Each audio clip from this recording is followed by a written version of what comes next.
जय ब्रह्मचारिणी माता, जय ब्रह्मचारिणी माता।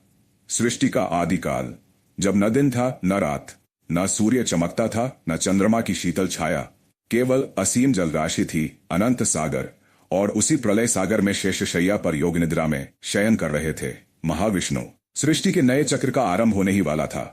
ब्रह्मा को वेदों के आधार पर सृष्टि रचना करनी थी, परंतु तभी अज्ञान और अहंकार से जन्मे दो महाशक्तिशाली असुर मधु और कैटभ उत्पन्न हुए।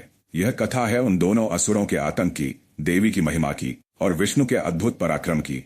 सृष्टि का आरंभ, प्रलय के बाद संपूर्ण ब्रह्मांड शून्य था। चारों ओर केवल क्षीर सागर की नीरव जलराशि थी। उस नीरवता के बीच शेषनाग के फणों पर शयन कर रहे थे अनंत ब्रह्म भगवान विष्णु।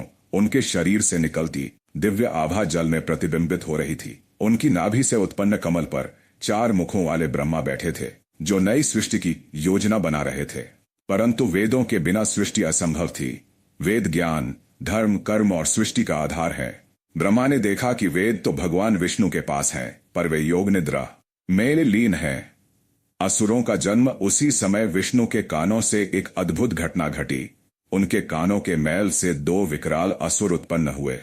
एक का नाम था मधु, दूसरा कैटभ। उनकी देह पर्वतों के समान विशाल थी, नेत्र अग्नि के समान प्रज्वलित। जन्म लेते ही उन्होंने चारों ओर देखा और अपने भीतर असीम शक्ति का अनुभव किया।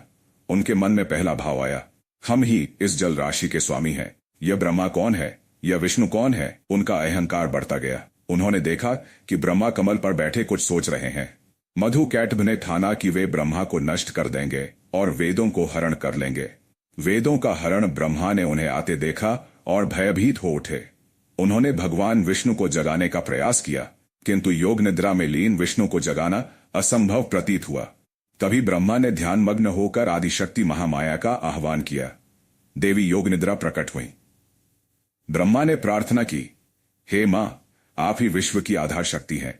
यदि आप चाहें तो विष्णु को जगाकर इन असुरों से रक्षा कर सकती हैं। देवी ने मुस्कुराते हुए योग निद्रा से विष्णु को जगाया। विष्णु ने नेत्र खोले, परंतु तब तक मधु कैट वेदों को लेकर रस भरे जल में अदृश्य हो गए थे। युद्ध का प्रारंभ, विष्णु ने अपना गदा और चक्र उठाया। वे समुद्र में उतरे और मधु कैटभ को ललकारा, हे दुष्टो, वेद ब्रह्मा को लौटा दो, अन्यथा विनाश निश्चित है। मधु कैटभ हंस पड़े। उनकी हंसी से समुद्र की लहरें कांप उठीं। उन्होंने कहा, विष्णु, तू हमें युद्ध में परास्त कर दिखा, तब वेद ले जा। युद्ध प्रारंभ हुआ। समुद्र का जल उफान मारने लगा।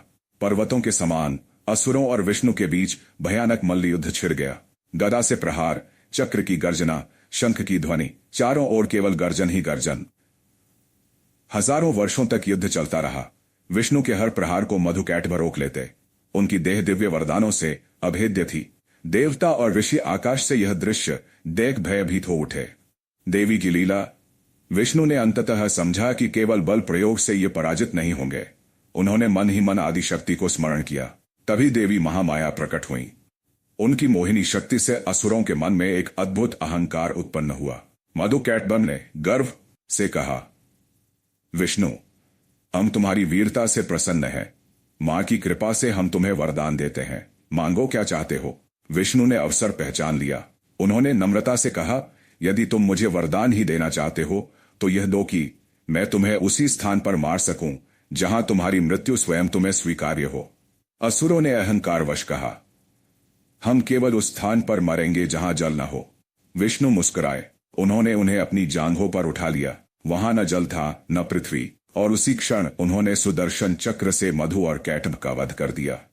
वेदों की पुनर्प्राप्ति। असुरों के मारे जाते ही समुद्र शांत हो गया। विष्णु ने वेदों को ब्रह्मा को लौटाया। ब्रह्मा ने उन वेदों के आधार पर नई सृष्टि की रचना आरंभ की। देवताओं ने जय जयकार की। आदिशक्ति की महिमा का गान हुआ। विष्णु ने देवी को प्रणाम किया। मां, आपकी माया के बिना यह संभव न था।